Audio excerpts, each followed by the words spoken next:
ঝিনাইদহের কোটচাঁদপুর উপজেলার বলাবাড়িয়ার সাইনবোর্ড বাজার এলাকার সোলেমান হোসেন খানের ছোট ছেলে রিয়াদ খানের হত্যার ৩ বছর পেরিয়ে গেলেও এই হত্যাকাণ্ডের কুলকিনারা না হওয়ায় ন্যায় বিচার থেকে বঞ্চিত হচ্ছেন বলে অভিযোগ করেছেন নিহতের পরিবার। জানা যায় ২০২১ সালের ২১শে ডিসেম্বর রাত ৯টায় সাইনবোর্ড বাজার থেকে আসামি মিলন দাস মোবাইল ফোনে ডেকে নিয়ে যায়। এরপর কপোতাক্ষ নদের পাশে বাগডাঙ্গায় মনিরুজ্জামান ঝিনু মিয়ার আমবাগানের পশ্চিম পাশে পূর্ব পরিকল্পিতভাবে প্রথমে ধারালো অস্ত্র দিয়ে শরীরের নানান জায়গায় আঘাত করা হয় এবং পরে তাকে করে হত্যা করা হয়। এরপরে মৃতদেহ গুম করার উদ্দেশ্যে ঘটনাস্থলের পাশে কপোতাক্ষ নদে ডুবিয়ে রাখে তারা।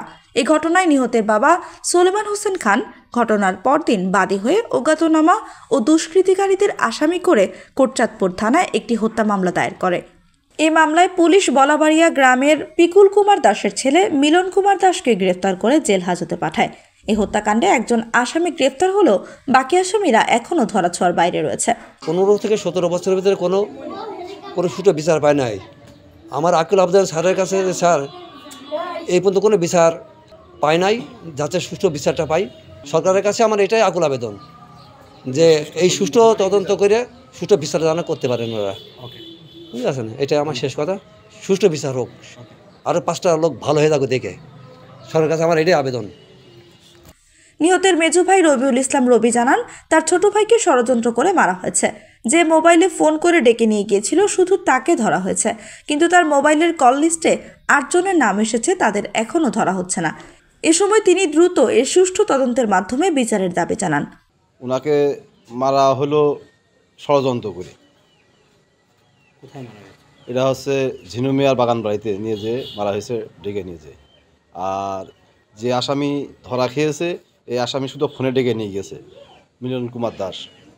বাকি মারছে শামসুল, শাহাবুর, জাহাঙ্গীর, আলম কাজী, এই 4 জনের পরিচিত।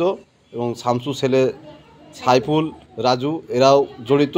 শুধু মিলন কুমার দাস অ্যারেস্ট হয়েছে। কিন্তু আইনি কাছে আমার একটাই প্রশ্ন, যখন মিলন কুমার দাস ধরা খায় তখন কল রেকর্ডে 9 জনের নাম আসে, কিন্তু ধরা হলো 1 জনের। এই 8 জন কই? এই 8 জন কারা? কোথায় তারা? এদের কেন আইন ধরা হচ্ছে না? এটা হচ্ছে আমার কথা। নিহতের বোন কল্পনা খাতুন জানান, তার ভাইকে ডেকে নিয়ে গিয়ে খুব নির্যাতন করে মারা হয়েছে। 3 বছর ধরে মামলা চলছে, কিন্তু আমরা কোনো আইনি সহায়তা পাচ্ছি না। আসামিরা আমাদের সামনে বুক ফুলিয়ে ঘুরে বেড়াচ্ছে এবং এখনও আমাদের হুমকি দেয়।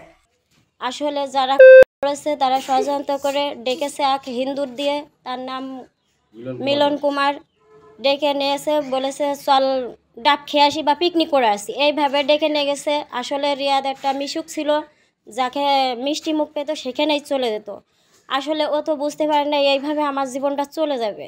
আসলে জাহাঙ্গীর, শামসুল বা শাহাবুর আর লগ আলম কাজী, সাইফুল এরা ডেকে নিয়ে গেছে। নিয়ে যাওয়ার পরে সেই হিন্দুরে বেঁধে ফেলাইছে। বেঁধে ফেলার পরে আমার ভাইডারে আসলে খুব নির্যাতন দিয়েই মারছে। এই বিষয়ে মামলা আসলে হয়েছে 3 বছর ধরেই মামলা চলছে, এই যে 4 বছর পড়েছে। আসলে আমরা কোনো আইনীতি সাহায্য পাইনি।